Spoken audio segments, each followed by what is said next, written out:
নমস্কার, আমি তোমাদের জয়দেব শাস্ত্রী। ধনাত্মক ও ঋণাত্মক শক্তি কি, এর বস্তুগত উপাদান কি কি, আর এর উৎপাদনই বা কিভাবে হয়? মানুষের জীবনে আসলে শক্তি একটি আছে, তবে তার অভিমুখ দুটি।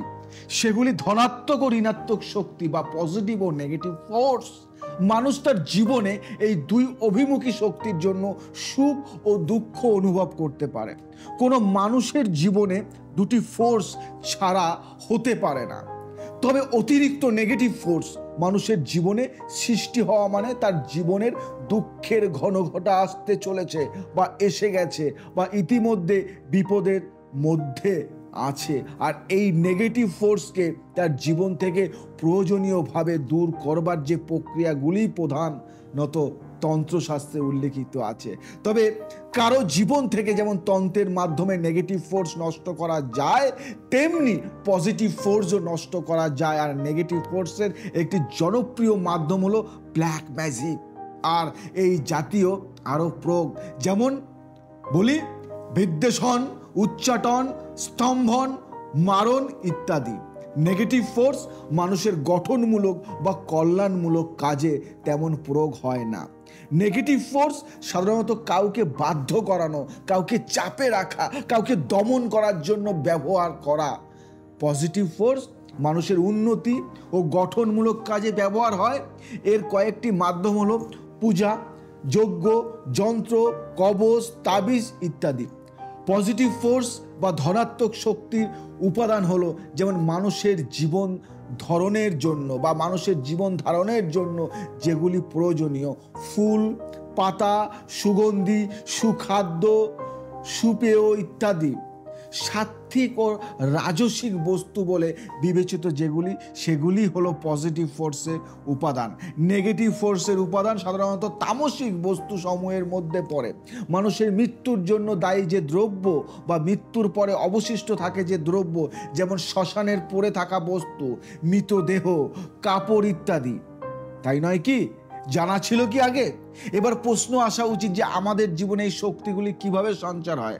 পরিবেশ ও প্রকৃতির প্রভাব আর আমাদের নিজেদের কাজের মধ্যে দিয়ে এই শক্তি সঞ্চার হয়। আমাদের ইন্দ্রিয়গুলোর অপব্যবহারই নেগেটিভ ফোর্সের মূল কারণ, যেমন লোভ, হিংসা, অলসতা, মিথ্যাচার ইত্যাদি। আর পূজা, জপ, ধ্যান, দান, পরোপকার, পরিশ্রম ও সততা ইত্যাদি হলো পজিটিভ ফোর্স উৎপাদনের উপায়। দুজনই সমান সুখী হলেও সকলের পজিটিভ ফোর্স সমান নাও হতে পারে। এই যেমন একজন প্রধানমন্ত্রী আর একজন দিনমজুর, এরা দুইজনেই সুখী বলে দাবি করলেও এদের পজিটিভ ফোর্স সমান হয় না। তাহলে আধ্যাত্মিক শক্তি বলতে ঠিক কি বোঝায়?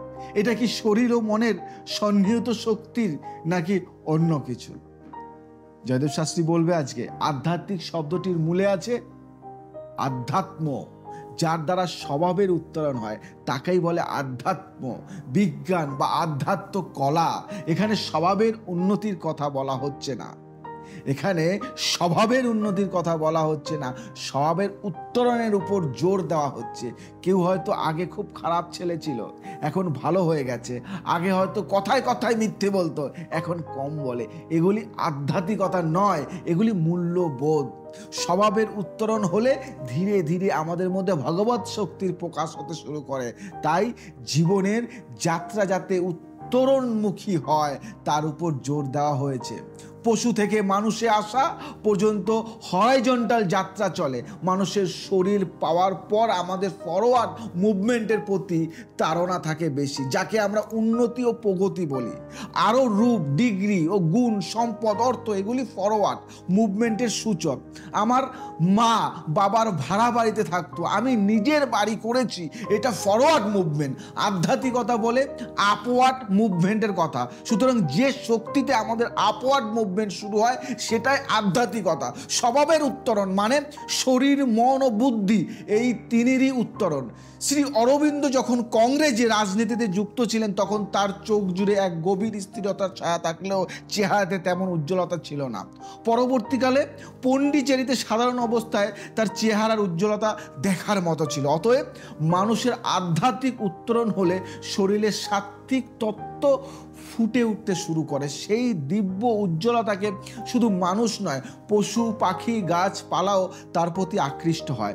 মানুষের স্বভাবের উত্তরণ হলে তার ইচ্ছারও পরিবর্তন হয়। তার ইচ্ছা তখন ভগবান, ঈশ্বর ও সার্বিক কল্যাণশ্রয়ী একজন সাধারণ মানুষ কেবল নিজের আশা আকাঙ্ক্ষার কথাই ভাবে।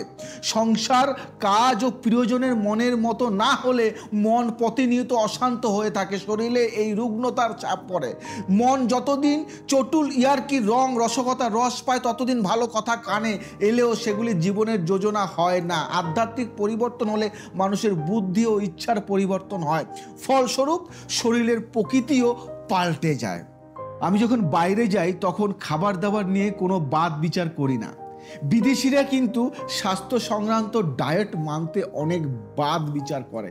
খাবারের পরই ওরা আয়নার সামনে দাঁড়িয়ে দেখে ফ্যাট জমেছে কিনা, কোন দিকে হজম হচ্ছে না, কোন দিন পেট পরিষ্কার হচ্ছে না, এইসব ফিটনেস ও সৌন্দর্যের চিন্তাতেই ওরা মেতে থাকে। অন্যদিকে আমাকে যা দেওয়া হচ্ছে সবই মজা করে খেতে দেখে ওরা আমাকে বলছে, তুমি কি করে সব হজম করছো?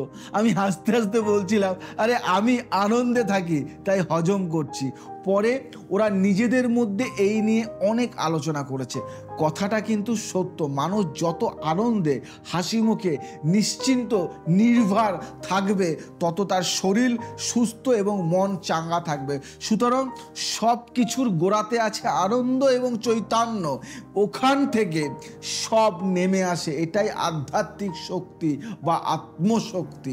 আমাদের গুরুদেব বলতেন নানা রকমের বল আছে, শরীরের বল, মনোবল, চরিত্রের বল, কিন্তু সবচেয়ে বড় বল হচ্ছে আত্মবল। যিনি নিজেকে জেনেছেন সেটাই আত্মবল। এমনকি যারা নিজেকে জানার পথে এগোচ্ছে তাদের মধ্যে এক ধরনের বল বা শক্তির কাজ করে, এই শক্তিকেই বলে আধ্যাত্মিক শক্তি। তাই আধ্যাত্মিক শক্তি যদি বাড়াতে হয় তাহলে নিজেকে আনন্দ থাকতে হবে, ঈশ্বরের চেতনাতে থাকতে হবে, তাহলে জীবনে সাফল্য, শক্তি, সাকসেস এবং তুমি সবার থেকে একটু আলাদা থাকবে।